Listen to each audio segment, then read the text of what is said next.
नमस्कार, स्वागत है आपका बिहार समाचार में। चलिए जानते हैं आज की बिहार की अब तक की सबसे बड़ी और महत्वपूर्ण खबरों के बारे में। सभी खबरें आपके लिए काम की होने वाली है, पर इससे पहले अगर आप चैनल पर नए हैं तो चैनल को सब्सक्राइब कर लें और वीडियो को एक प्यारा सा लाइक अवश्य कर दीजिएगा। आपका एक लाइक करना ही हमारी मेहनत का फल होता है।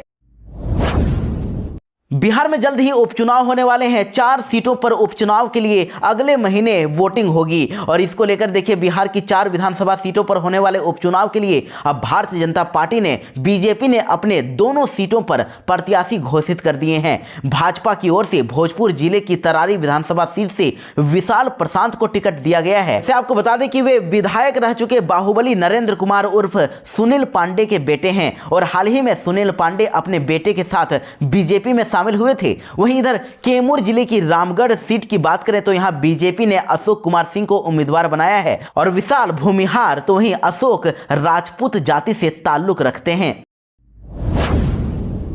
झारखंड में मुख्यमंत्री हेमंत सोरेन ने रांची में बैठे तेजस्वी यादव को बड़ा झटका दे दिया। आरजेडी से बिना बात किए ही सीट शेयरिंग का ऐलान कर दिया। जी हां, बिहार में अपनी यात्रा को रद्द करके झारखंड में पहुंचे तेजस्वी यादव और उनकी पार्टी के साथ हेमंत सोरेन और कांग्रेस ने बड़ा खेला कर दिया है। रांची में बैठे तेजस्वी यादव से हेमंत सोरेन ने मुलाकात तो की, लेकिन सीट शेयरिंग पर कोई बात नहीं की। आरजेडी से बगैर कोई बात किए ही हेमंत सोरेन ने झारखंड विधानसभा चुनाव में सीट शेयरिंग का ऐलान कर दिया है और अब नाराज आरजेडी अब ये कह रही है कि उसके पास अकेले बीजेपी को हराने की क्षमता है और हम कुछ भी कर सकते हैं, हमारे पास ऑप्शन है।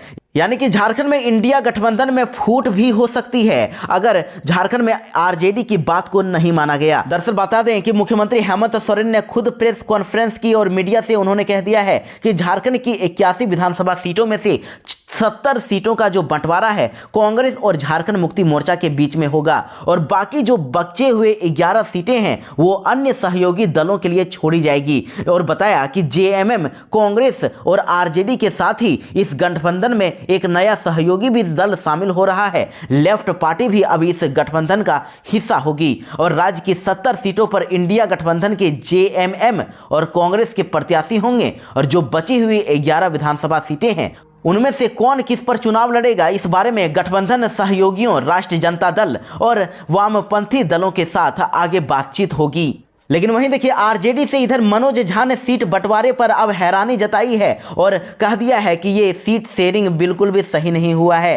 तेजस्वी यादव रांची में ही मौजूद हैं। हमारी पार्टी के राष्ट्रीय प्रधान महासचिव अब्दुल बारी सिद्दीकी भी रांची में हैं। हमारे प्रदेश प्रभारी से लेकर प्रदेश अध्यक्ष रांची में ही हैं। आरजेडी के सारे प्रमुख नेताओं के रांची में मौजूद रहने के बावजूद भी गठबंधन या सीट शेयरिंग को लेकर हमसे कोई चर्चा नहीं की गई। सिर्फ 2 पार्टियों ने मिलकर गठबंधन का स्वरूप तय कर लिया है। इससे हमें बहुत ज्यादा हैरानी हो रही है, हमें इस पर ऐतराज है। मनोज झा ने कहा कि झारखंड की 15 से लेकर 18 सीटें ऐसी हैं जहां पर हम अपने दम पर बीजेपी को हरा सकते हैं, इसीलिए आरजेडी के पास बड़ा जनाधार है और गठबंधन में भी सीट शेयरिंग पर फिर से विचार करना चाहिए।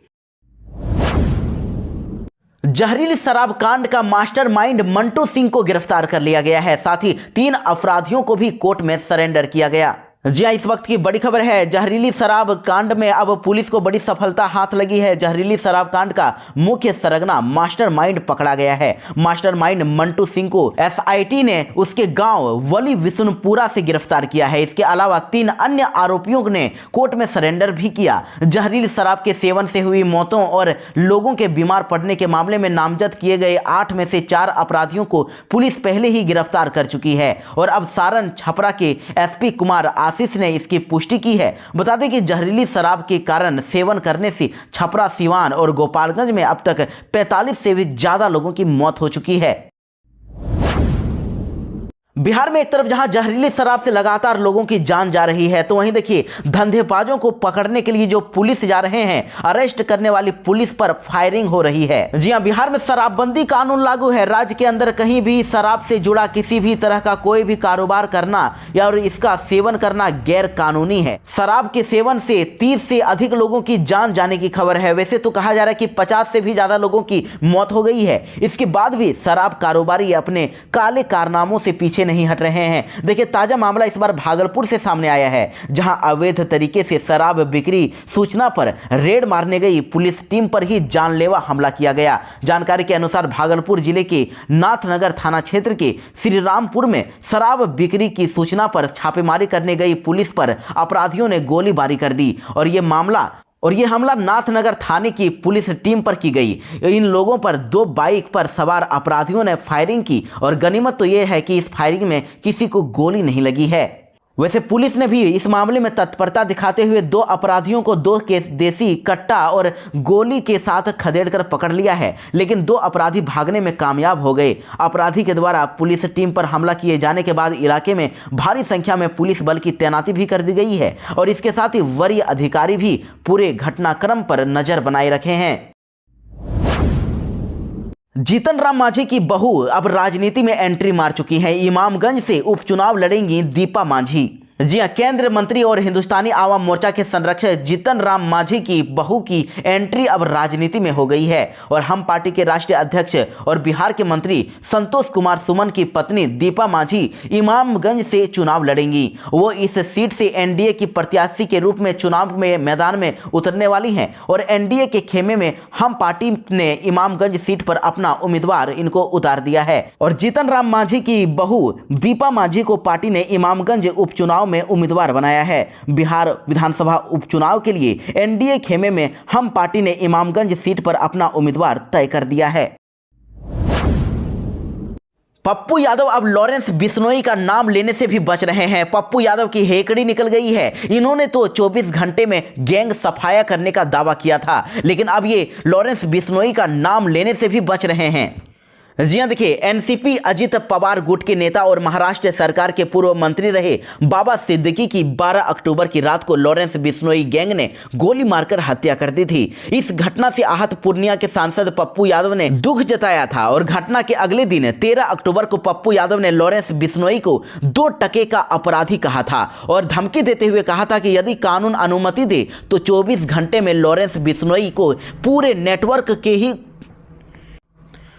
24 घंटे में ही लॉरेंस बिश्नोई के पूरे नेटवर्क को ही खत्म कर दूंगा। लेकिन देखिए, अब अपने इस बयान के 5 दिन के बाद पप्पू यादव के सुर बदल गए हैं। प्रेस कॉन्फ्रेंस कर रहे मीडिया कर्मियों ने जब पप्पू यादव से लॉरेंस बिश्नोई की चर्चा की तो पप्पू यादव भड़क गए, कहने लगे कि ये सब बात मैंने पहले मना कर दिया था कि ये सब बात नहीं पूछेंगे, आप ज़्यादा तेज मत बनिए। मैंने आपको पहले आते ही कह दिया था, मेरे मना करने के बावजूद आपने इस पर सवाल पूछा, आप ज़्यादा तेज मत बनिए।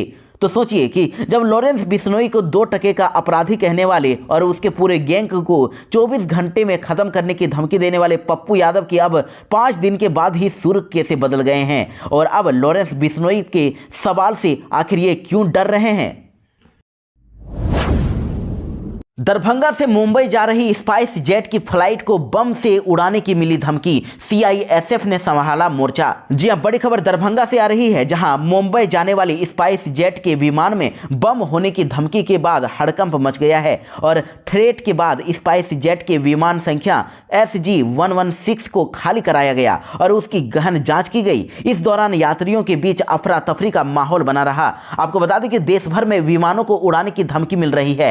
लगातार मिल रही धमकियों के बाद सुरक्षा एजेंसियां अलर्ट हो गई है और सभी एयरपोर्ट पर विशेष सतर्कता बरती जा रही है। इसी बीच अब शनिवार को दरभंगा से मुंबई जा रही स्पाइस जेट की फ्लाइट को बम से उड़ाने की धमकी दी गई, जिसके बाद विमान कंपनी और एयरपोर्ट अथॉरिटी में हड़कंप मच गया।